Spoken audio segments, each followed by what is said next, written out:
The UCLA Labor Center was founded in 1964. It was a demand from the labor movement. The California Labor Federation created an agreement with the University of California that established the center. From our founding, we have focused on research and education initiatives that have been for the purpose of benefiting working people. The three core areas of the Labor Center's work is research justice, the schools to movement pathways, and narrative change. The Labor Center uses a research justice approach to all of our work, which focuses on bringing workers and community into the entire research process from beginning to end, particularly in deciding what the goals of the research are, analyzing the data together, and what the actual action steps to work towards a more just future are. The Labor Center is really at the cutting edge of really innovative and culturally responsive evaluation and research. We approach the work with a spirit of collaboration and humility,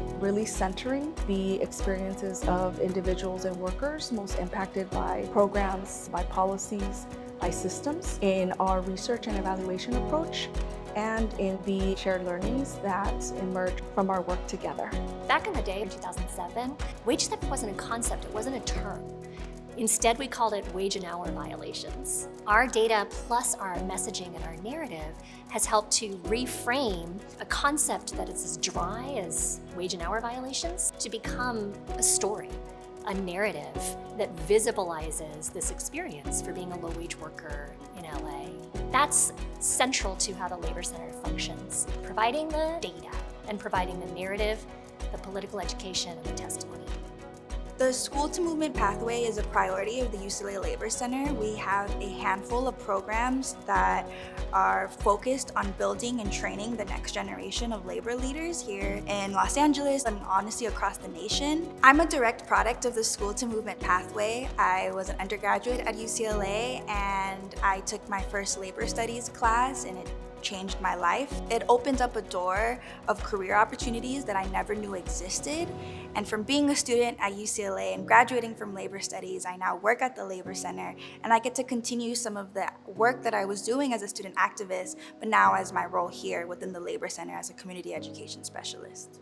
Whether it's health and safety, supporting Black workers, working with undocumented immigrant youth. Our programming has always been responsive to the needs of the community, moving resources from the university to where it's needed the most. What's really important about the Labor Center is that it's a space where we can really focus on workers who are ignored or marginalized or erased in broader labor conversations. The Labor Center has obviously had a really close relationship with the Black worker movement in Southern California, particularly in research that proved that the Black jobs crisis existed, and understanding what the data was saying around Black unemployment, underemployment, and experiences of racism on the jobs.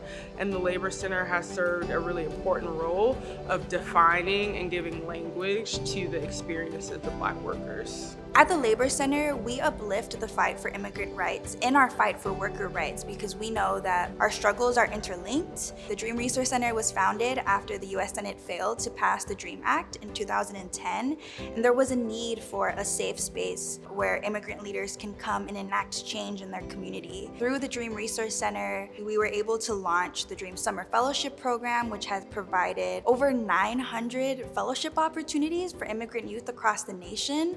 So much of the work and the direction of the Labor Center has been based on these foundational leaders, including Reverend James Lawson, whose teachings on nonviolent struggles is very much in the fabric of the Labor Center, in building labor leaders and strategies, in invigorating our immigrant youth movement. And that's why our building is named after him, illustrating how much of the values of Reverend James Lawson we are holding and moving into the future. When we are talking about 60 years of Labor Center, we are also talking about Kent Wong's legacy, who for the last 3 decades has built the institution to what it looks like today. He's brought all of us into the organization, built our leadership to thrive, to build new programs, to serve the community, and to ensure that we are building the next generation of leaders.